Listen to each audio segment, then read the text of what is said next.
2016 में एक superhit film release हुई थी जिसका नाम था रुस्तम।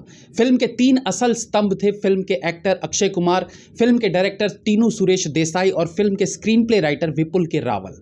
50 करोड़ के बजट में बनी इस फिल्म ने बॉक्स ऑफिस पर करीब 228 करोड़ का बिजनेस कर सबको चौंका दिया। इस फिल्म का जिक्र इसलिए कर रहा हूं कि अब एक बार फिर ये तिगड़ी हमें एक और फिल्म में देखने को मिलेगी जिसका नाम है मिशन रानीगंज। ये तो हम सब जानते हैं कि एक अच्छी फिल्म बनाने में राइटर, एक्टर और डायरेक्टर का ही सबसे बड़ा योगदान होता है। तो आज हम चर्चा करेंगे इस rescue survival film mission Raniganj के टीजर पर और साथ में फिल्म के स्क्रीन प्ले राइटर से जानेंगे इस कहानी के लिखे जाने के प्रोसेस के बारे में। पिछले कुछ सालों में हमारे देश में बायोपिक्स और रियल इंसिडेंट पर बेस्ड काफ़ी फिल्में बनी हैं और ज़्यादातर बार ये फॉर्मूला वर्क करता भी है, बशर्ते कि फिल्म अच्छी बनी हो। मैं हमेशा से कहता आया हूं कि अगर हमारे फिल्म मेकर्स केवल अपने देश के इतिहास को ही अच्छे से जान ले तो उन्हें ऐसी अनेकों कहानियां मिल जाएंगी जिन पर बेहतरीन फिल्में बनाई जा सकती हैं।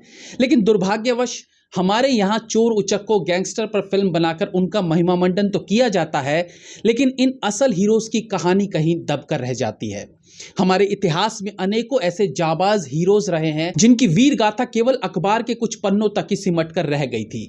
ऐसे हीरोज की कहानी पर फिल्में बनाई जानी चाहिए ताकि उनके साहसिक कार्य को पूरा देश जान सके। ऐसे ही एक वीर योद्धा की कहानी है मिशन रानीगंज। अब योद्धा का मतलब केवल युद्ध में लड़ने वाले सैनिक या राजा ही नहीं होता, बल्कि हर वो इंसान अपने आप में एक योद्धा है जिसने दूसरों के लिए अपनी जान की बाजी लगा दी हो। और ऐसे ही एक योद्धा थे श्री जसवंत सिंह गिल। कैसे जसवंत सिंह गिल नाम के शख्स ने 350 फीट नीचे कोयले की खान में फंसे 65 मजदूरों को बचाने के लिए अपनी जान की बाजी लगा दी। कैसे जब मजदूरों को बचाने के सारे रास्ते बंद हो गए तब जसवंत सिंह ने अपनी बुद्धि और विवेक का इस्तेमाल करते हुए मजदूरों के रेस्क्यू के लिए वो मिशन बनाया जिसकी किसी ने कल्पना भी नहीं की थी। कैसे जसवंत सिंह ने अपनी जान की परवाह किए बिना 350 फीट नीचे उतरकर अपनी आखिरी सांस गिन रहे मजदूरों को नया जीवन प्रदान किया और क्यों जसवंत सिंह को कैप्सूल गिल कहा जाता है। इन सभी रहस्यों से पर्दा उठाएगी ये फिल्म जिसका नाम है मिशन रानीगंज। जब एक पीरियड फिल्म बनाई जाती है तो उसका सबसे इंपॉर्टेंट पार्ट होता है रिसर्च। एक फिल्म के तथ्यों को तभी सही प्रकार से उजागर किया जा सकता है जब उसकी रिसर्च में समय दिया गया हो। आज फिल्म के स्क्रीन प्ले राइटर विपुल रावल से जानते हैं इस फिल्म के लिए किस प्रकार से रिसर्च किया गया और कैसे फिल्म को लिखने का प्रोसेस शुरू हुआ। थैंक यू साहिल। आपका चैनल पलट तेरा ध्यान की तरह तो हम सब देखते ही है। आपको ये जानना था कि हमने इस फिल्म की पटकथा लिखने के लिए रिसर्च कैसे की। तो देखिए, सबसे पहले तो हम नेचुरली जो इस फिल्म के इस कैरेक्टर के इस कहानी के हीरो है जसवंत सिंह गिल साहब, उनसे अमृतसर में जाके मिले। अमृतसर में गिल साहब के साथ हमने बहुत घंटे बिताए, जो हमने रिकॉर्ड किया। We understood everything about the mining, सारी टर्मिनोलॉजी, सारी टेक्नोलॉजी, क्या होता है क्या नहीं। गिल साहब से पूरा कांड समझ लिया, क्या हुआ था, कितने बजे क्या हुआ था, उन्होंने क्या किया, उनके दिमाग पे क्या गुजर रही थी, इधर उनके परिवार की क्या स्थिति थी, वो सब हमने समझ लिया उनकी पर्सनल लाइफ को लेके। देन गिल साहब के साथ हम गए आसनसोल रानीगंज। वहां हमने सर्वाइविंग माइनर्स से मिले, वो बचाव कार्य में जो लोग इन्वॉल्व थे उनसे मिले, भीड़ में जो लोग देखने गए थे उनसे मिले, जो क्रेन ऑपरेटर, सारे लोगों से जो भी इन्वॉल्व था उनसे मिले। अब 30 साल हो गए थे तो कई लोगों को याद है कि हम बहुत छोटे बच्चे थे, स्कूल बंक करके गए थे, ये हुआ। तो we met everybody and everybody who was involved in this. और फिर हमने सारी चीज रिकॉर्ड की। फिर हमने धीरे धीरे देखा, अच्छा, हमने सबकी मानसिक स्थिति पे ज्यादा जोर दिया। देखने वाले की मानसिक स्थिति, जो फंसे थे उनकी मानसिक स्थिति, जो बचाव कार्य में शामिल थे उनकी मानसिक स्थिति, ये सब हमने उनसे बातें की, समझे। वी अंडरस्टूड द टेक्निकलिटीज और क्या था, क्या टेंशन, सब कुछ समझ लिया।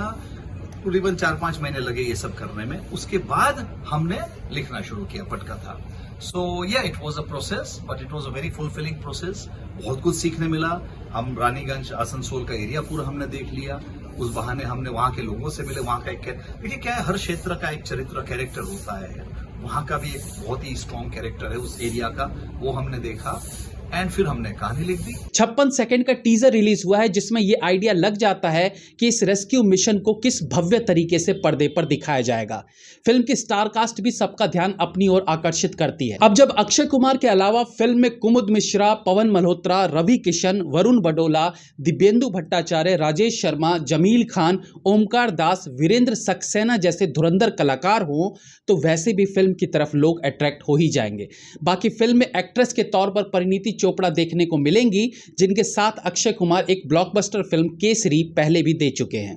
अक्षय कुमार फिल्म में एक बार फिर सरदार जी की भूमिका में नजर आएंगे और जब जब वो सरदार बन पर्दे पर दिखे हैं, उनकी फिल्म बॉक्स ऑफिस पर भी कमाल करती दिखी है।